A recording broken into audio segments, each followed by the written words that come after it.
played makeup in so long. It's gonna be so therapeutic to talk about the stuff that I need to talk about and also do my makeup. So I'm excited. So yeah, let's get started.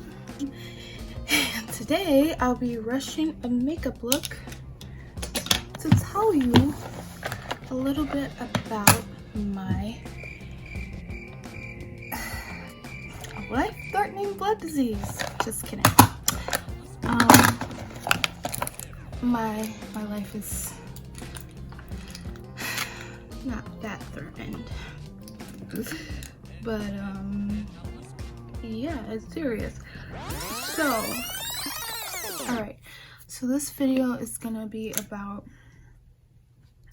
my sickle cell disease and what does that mean for me, and kind of how this year went for me, specifically with being a graduate student and how life just tried to tear me down, you know. Ooh, that has like a little tint to it. I don't think this is the one that I was trying to use. No, I think it is. I just don't know why it has a tint to it. I probably didn't notice the tint because summertime. It's probably better if I mixed it with my foundation instead of doing it separate. But you know what? YOLO. Oh my gosh, remember YOLO when everybody used to say YOLO? Okay, I feel like I'm talking too low. Let me talk louder. All right, where to start? 2020. So no, I should probably start with my illness. Okay, so I have sickle cell disease. I have SC for the other people who have sickle cell disease. Y'all know what kind that is. Sickle cell disease is a group of diseases. So there's like different types, and my type is SC, which is one of the more common types. And oh my gosh, I never put on foundation. This is so weird, but fun. Hold on, I need to put a light on because I can't see. That's better. I think that's better. Yeah, make sure you can see me. So sickle cell disease is a blood disorder that causes your regular shaped blood cells, some of them, to turn into sickle shaped, like a C shaped, which causes blockage in your blood flow and oxygen flowing through your blood, which can make a crisis happen, which is like very painful feelings all over. Anywhere that you have blood, it will hurt. So it's different for whoever you talk to, but my like pain spots are my arms and my legs, which are really the more common spots, so I've heard from my doctors and like the CDC website and all that. So when I have these pain flare-ups, this is just real quick background. You can I'll put a link down below so you can read more about it. Most people in my life know what it is, but it's still considered a rare disease. Less than 200,000 people have it, and like if you ask a random stranger, they won't know. So it's still something that's like I have to continue to explain, unless people have a loved one or they know someone that have it. It's not like very well, like people don't talk about it.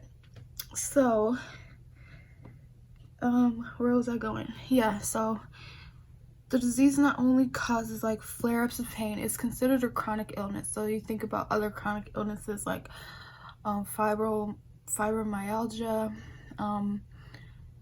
diabetes, EDS.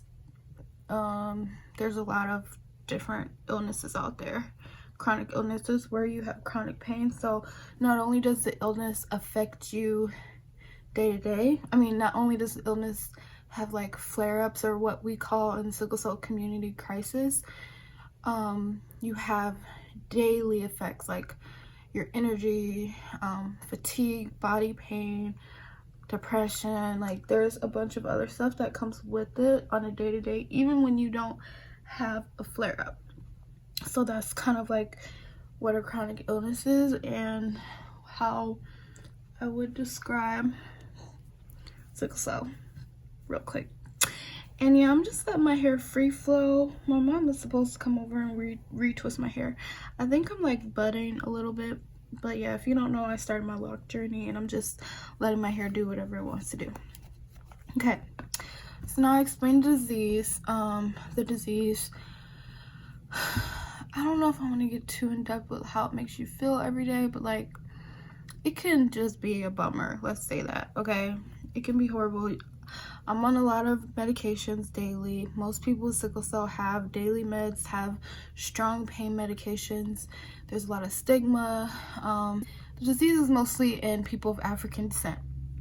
So like African and Mediterranean. So a lot of people are brown and black people who have it. And there's a lot of stigma, a lot of messed up hospital experiences that we all can relate to, people who have sickle cell.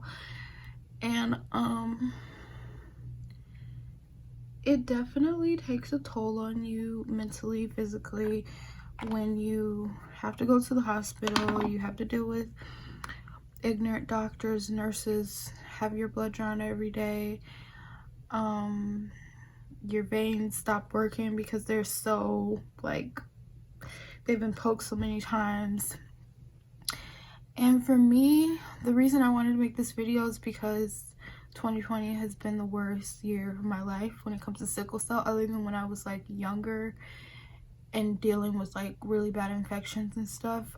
But this year has been horrible because the effects of COVID with sickle cell, plus one of the triggers for getting sick with sickle cell is stress. And I've been super stressed with COVID. I have anxiety disorder. So everything is like layered on top of another. You're just gonna have to follow me because I don't know where I'm going, but we're gonna go together. Okay, so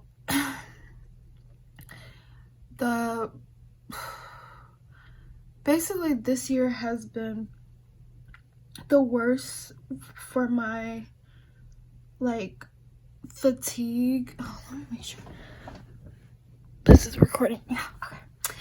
This year has been the worst for like my pain and fatigue outside of the hospital, because there's, like I said, there's a certain amount of chronic pain that I call it pain.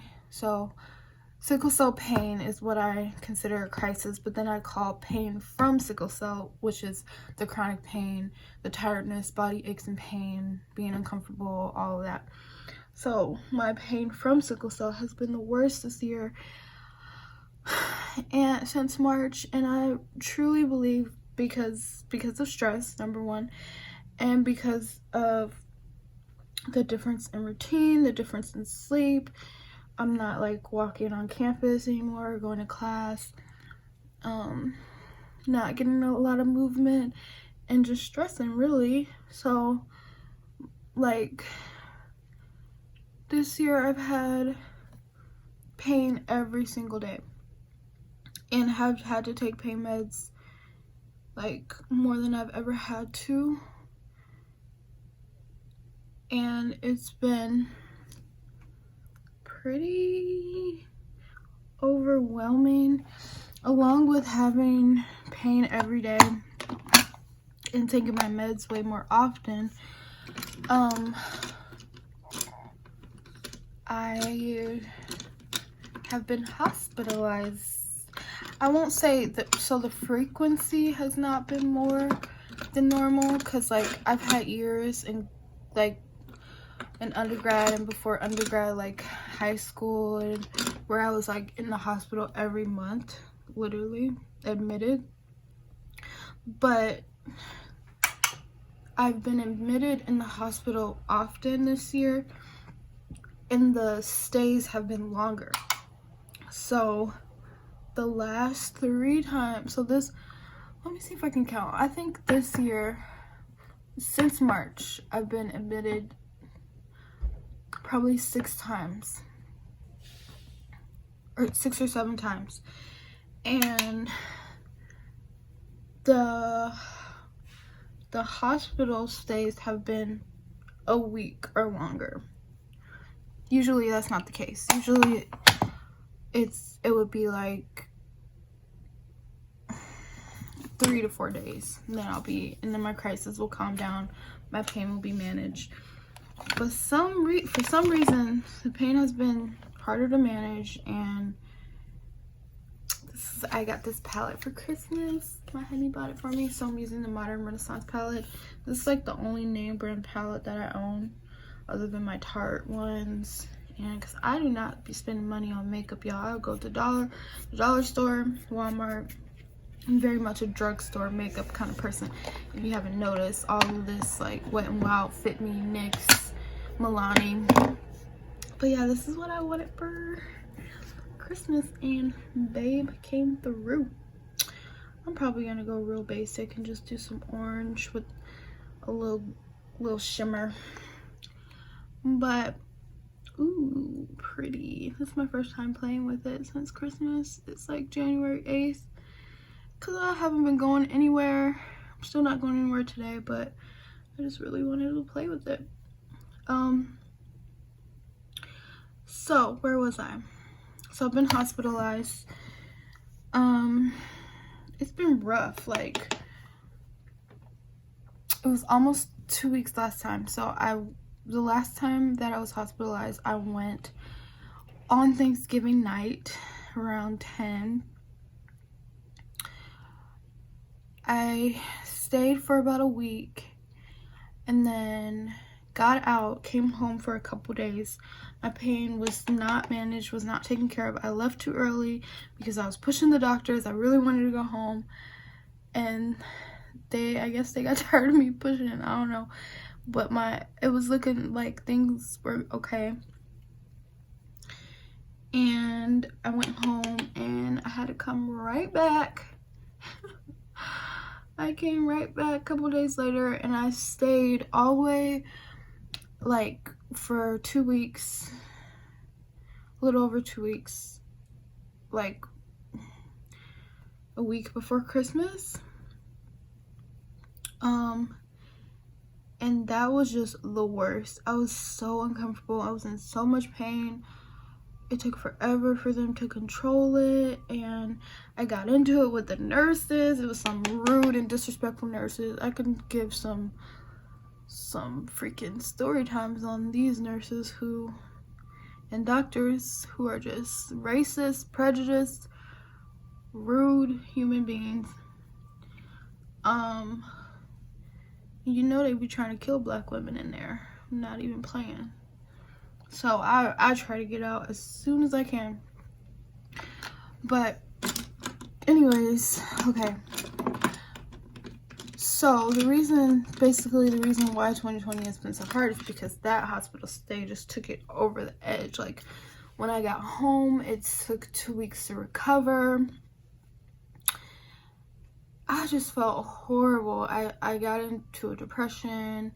It was bad. So mind you, the semester is still happening during all this, during my pain every single day, during the anxiety, up and down depression, or not even riots, the unrest in Minneapolis, where I live.